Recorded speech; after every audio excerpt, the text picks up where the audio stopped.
Indonesia sebagai salah satu negara dengan risiko bencana tinggi di dunia menggelar pertemuan internasional terkait penanggulangan risiko bencana di Bali.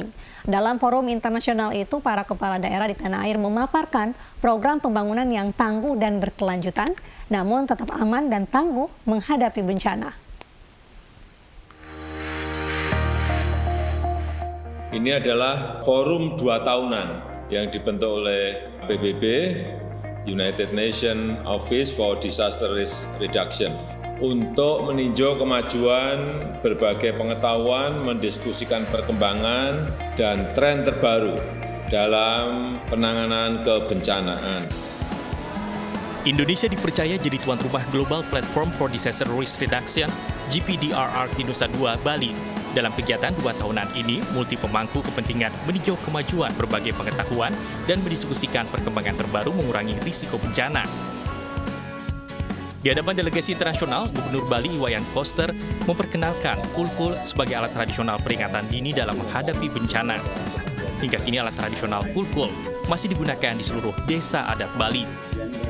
Apalagi Bali memiliki 14 jenis potensi bencana: tsunami, banjir bandang, gempa bumi, hingga gunung meletus.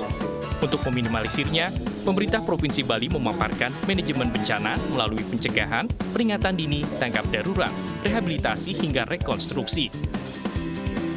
Tujuannya adalah pra-bencana mengurangi atau menghindari tingkat ancaman terhadap kelangsungan hidup manusia, potensi kerugian ekonomi, serta kerusakan infrastruktur. Di sini perlu manajemen risiko bencana. Sementara di garis khatulistiwa, Kota Bontang berisiko menghadapi curah hujan ekstrem dan kebakaran hutan. Selain berdampak kepada masyarakat, bencana alam juga berdampak terhadap industri strategis, seperti pengolahan gas dan industri pupuk. Untuk membangun Bontang aman dan tangguh, Pemda Bontang memetakan kawasan rawan bencana berbasis rukun tetangga bernama Rawan RT. Kawasan rawan potensi bencana yang berbasis RT, yang kami beri nama inovasinya adalah Perawat RT, yang di dalamnya ada informasi mitigasi bencana dan jalur evakuasinya, pembuatan dashboard dan kejadian bencana berbasis geospasial. Potensi bencana di Indonesia cukup tinggi karena 42% dari total 514 kabupaten kota di Indonesia masuk risiko bencana tinggi, sedangkan sisanya berisiko sedang. Selain memberikan pemaparan, bersama Wali Kota Palu Reni Lamajido, ketiga kepala daerah juga mendapatkan penghargaan Certificate of Commitment to Disaster Risk Reduction and Resilience.